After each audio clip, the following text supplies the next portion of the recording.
1000. Hey, anyway, it's 7:22 on Yarona FM. Left the music. We'll take your WhatsApp voice note messages about this issue of whether it matters to you, how your partner saved you, Mofonu, right? Your voice notes, your messages to +267 3911 But like F4 already said, we are talking NBFIRA. F4, Mbifira like that. 2 weeks ago, we fixed this thing. It's NBFIRA, okay? The non-bank financial institutions regulatory authority. And joining us in studio is Kagiso Mochabaki, the head of the fintech department at NBFIRA. Kagiso, how's it, my brother? Good morning, Amoji. Good morning, folks. Good morning to your FM listeners as well. And NBFIRA, what you guys do, what you're all about, Kagiso, in case Mota says, just take us through that briefly. Yes, I think we can do recap. The previous session we had. NBFIRA basically regulates all financial institutions that are non-banked, right? So basically, that are non-banked. So basically, Rebuaka, the insurance company, Rebuaka, the micro lender, asset managers, my delay, the pension, right? And then we have a category that we are speaking specifically about here, the virtual assets. So it gets on the sector at our proper markets for these and maintain financial stability overall. Now, on our previous session, Kagiso, we talked about virtual assets. Before we expand on that conversation a bit, just take us, virtual assets. What exactly are we talking about? Just a brief recap on that. Yeah, thanks. Essentially, if you break down the name virtual assets, we're talking about virtual relay. From our previous session, if you remember, it means it exists digitally only. A form as opposed to my 100 pula account, 100 pula an asset basically meaning something you can own. So a virtual asset, it's a digital representation of value. It's a digital representation of value. All right. Yes. Okay. And if we were to give an example of a virtual asset, Bitcoin? Yes. Okay. You're definitely right. Some refer to it as the original cryptocurrency. Yeah. And I think it's also important to the naming conventions of these differ from country to country, region to region. We call them virtual assets. Some countries call them crypto assets. Some countries call them digital assets. But essentially, we're referring to, for the most part, these things called cryptocurrencies. Now, globally, Kagiso, they are a big thing. They've gained so much popularity worldwide. Now, when we bring it back home to Botswana, how are they currently being used? And in terms of potential for growth, what do they hold? Yeah, thank you for the question. I'd like to begin by linking to the previous conversation where we talked about the two main categories of virtual assets. Absolutely. Remember, we talked about those that are backed and those that are unbacked. Backed, that particular virtual asset, that same way could be fiat currency or US dollar. It could be another cryptocurrency, or it could be a commodity like gold, right? Then you have the unbacked category, which means but rather drive the demand and the supply for that particular token. So the reason I wanted to link this is that these two then have different features. The backed, or rather what they call now stable coins, provide price stability. They're not as volatile as Bitcoin 1,000, it's worth 10 pool, So that then expanded the use cases, virtual assets. So essentially, we've seen that the main uses are remittances, investments, and digital payments. Right. Remittances are Madi, to use the term Madi loosely, since virtual assets are not money. Investments, we've noted also in that some people either take a buy and hold strategy and treat them like stocks. Some people use certain virtual assets like the USDT on investment or trading platforms. And then there's digital payments where some people are now paying for services and products using virtual assets. We actually have a locally licensed payment platform, the cryptocurrency. Now, one thing we mentioned previously before we move on to the areas of growth was that whenever you deal with this, it has to be with people that are licensed by you. Yes, sir. Yeah. Yes, sir. I think we'll get into that. What people can do to ensure that they protect themselves and their money. In terms of potential for growth, I think as awareness and regulation improve, adoption of virtual assets could expand into e-commerce, that is basically online businesses or your online shopping and all these things, and also in terms of cross-border trade, considering certain efficiencies that come with virtual assets in the low fees and fast transaction times. Absolutely. It's 7:29 on Yarona FM. Lift the music in conversation with Kagiso Mochabaki from NBFIRA, the Non-Bank Financial Institutions Regulatory Authority. He's the head of the FinTech department. And we are talking about virtual assets and what they are, what they mean.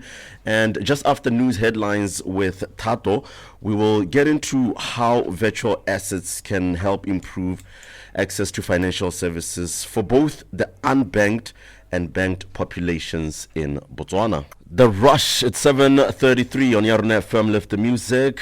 You have Uncle Emo, Uncle Efo, and of course, the beautiful, the radiant Tato Selemo. Look at her in the corner there, working hard.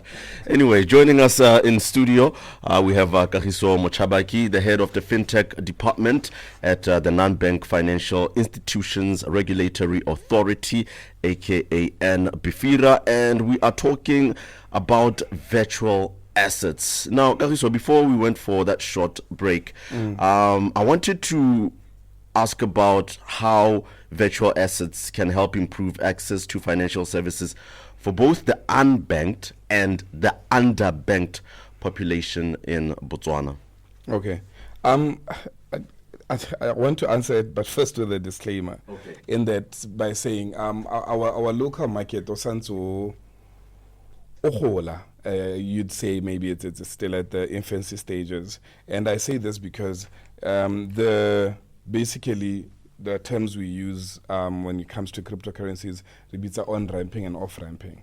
Basically, on-ramping are a process of changing what is called fiat currency, your normal currency, into cryptocurrency, and off-ramping is selling that and getting your local currency. Yeah. So the challenge we currently have in our local market is that the main platforms for on-ramping and off-ramping are bank accounts. But crypto does have the potential, or virtual assets do have the potential to provide an alternative to the traditional banking system, allowing individuals without bank accounts to store and transfer value digitally. But like I said, this is dependent on certain things being in place, which we are currently making waves. I mean, you could think of different off-ramping methods. You could think of mobile money and things like that. So if someone has mobile money and they have a virtual asset wallet, they can be able to receive funds and do that all outside the banking system. But though through mobile wallets, financial services become more inclusive and accessible. And I'd like to say, while virtual assets can lower transaction fees, and reduce processing times. It's been proven most of these cryptocurrencies transaction times are much faster than how comparably do wire transfer, right?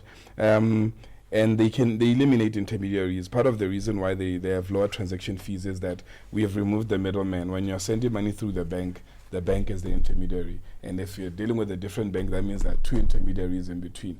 But with cryptocurrencies, we can do peer-to-peer without an intermediary between. So that also affects or has an impact in the lower fees. There's still a huge requirement there. You say just smartphones and access to data. Those are required for you to be able to use virtual assets. Smartphones and data. Yes. Okay. Now, when we bring it now to businesses, because they are also all about increasing and exploring the most digital solutions as possible, right? To make ease of doing business a bit more easy, flexible. What are the potential benefits of virtual assets for entrepreneurs and small businesses, as we link it obviously to the individual person? So there's mainly three things, right? Entrepreneurs, small businesses can leverage virtual assets to access new funding options. Here we're mainly talking about, as an example, tokenization. I'll explain what that is in a little bit. They can expand payment methods, and they can facilitate cross-border transactions without the high cost of traditional banking, right? So let's talk about the tokenization. Tokenization, we touched a little bit on it in the first session. Basically, taking whatever asset, a real world asset, it could be real estate, it could be equity or whatever that is there, and you're basically issuing rights to that asset as a token, right? Yarona FM decides, listen, we want to expand our studio, want to refurbish. They can then decide, we're going to issue a Y token. Each Y token will represent a fraction, of ownership within the company itself. When you now expand this, depending on which exchanges you list in, you can list in a local exchange, you can list on an exchange that is international access. You then get people buying into this token by virtue of that, you raising funds to then expand or improve your studio and things like that. So those are some of the aspects in what businesses can benefit in terms of tokenization. Expanding payment methods. We already talked about how much faster some of these are compared to your traditional payment methods. We have noted, even in South Africa, you have one of the bigger exchanges there has now partnered with different retailers to offer acceptance of crypto payments. Pick n Pay South Africa, Discam in South Africa accept crypto payments. Awesome. As part of that thing. So those are part of the things that businesses could leverage. Lower fees mean that you don't have to then specifically worry about every time there's a certain merchant fee and all these things that are involved. It would then simply be a peer-to-peer, basically from me to the entity. Should speak to management to read that way too, Kenny. There. Huh? Now, education is key when it comes to adopting new financial tools there, Kagiso. Now, in terms of Nakili individual, MOG, what should I do? What steps should I take to learn about virtual assets before using or investing in them? Etude. Yeah. And I think we phones here. Semama ntato wira madi a mantsi o tswa go reka Mercedes wa trade crypto wira. Find out what that is. Is it a real thing? Does it work? What are the risks you need to know about? So start researching what reputable sources you can rely on, and use those sources for understanding risks. And you can also verify, as you said earlier, whether a platform is licensed or not. I think we have a huge literacy problem generally in financial literacy more Botswana. So it's important that people start appraising the financial literacy. And like I said, the internet is there. Google, you can learn anything you want on YouTube these days. So I think using all the available resources, people are able to learn and be able to then make calculated decisions with that money.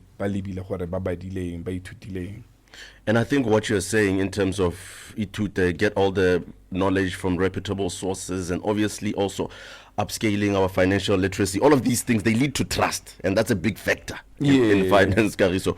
Yeah. Now, how can regulation help build public confidence in virtual assets and their service providers? And I believe now that's where you really come in as NBFIRA.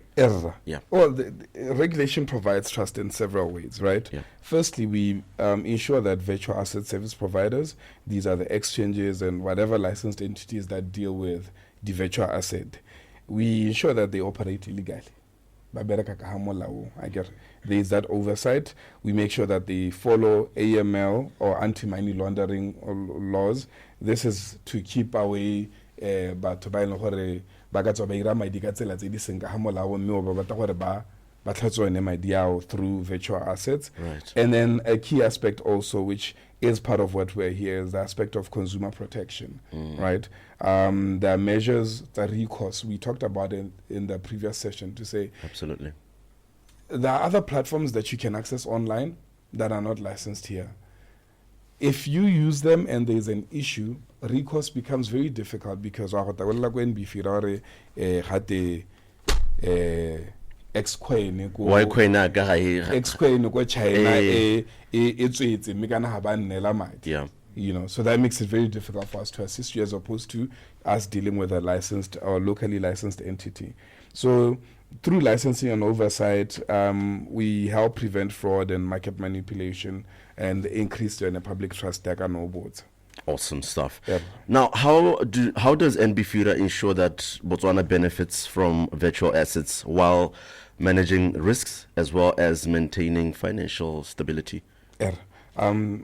The Virtual Assets Act of 2025, it's a very new act. It came in Horipiliwa, the previous 2022 act, because there were certain changes that needed to be made. Now, we already spoke about ensuring that licensed entities operate legally. Yes. But in addition to that, we monitor for risks like fraud, market volatility, and illicit activities while promoting innovation and financial inclusion within a controlled and secure environment. As much as, we want to promote innovation, promote the growth of new technologies and different products, we want to make sure that it is done in a secure manner, that is done in a manner that is controlled. Yeah. So we play those roles, that's oversight for the market, in trying to not only help it grow, but make sure it grows in a sustainable manner.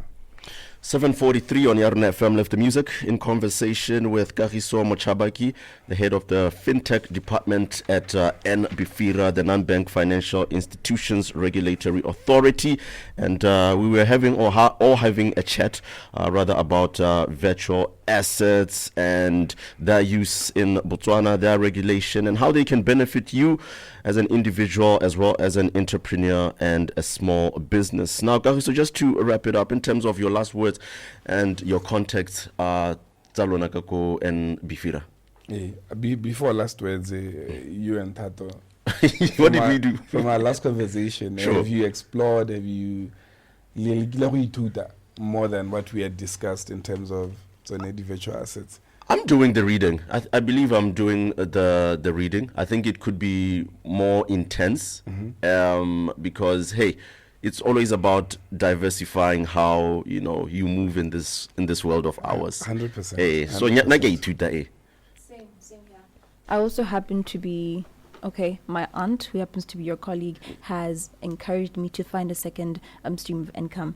So I have looked into virtual assets, your cryptocurrencies, trading and the like, to multiply or multiply my money. So looking into having you guys, having that virtual assets thingy, it's going to really help a lot. She does the research for me. She's the news person. Yeah. That's good. Yeah. Listen, some of these things, it's also a patience game to it. Yeah. We talked about the guy who bought pizza for 2 Bitcoins years ago. That person they held on. In Bula terms, they'll be about a multi-millionaire right now. Yeah. But I think it works even in traditional markets. You buy a share at IPO, and then you hope it grows, and that's how these things work. So shout out to you guys for that initiative. Absolutely. I think in terms of closing, I think basically what we just talked about here is what we want to encourage, the conversation about these things. Let's not make it a taboo.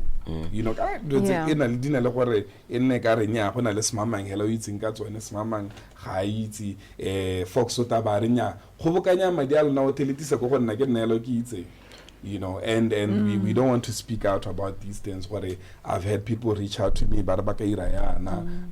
is this legitimate, is this not?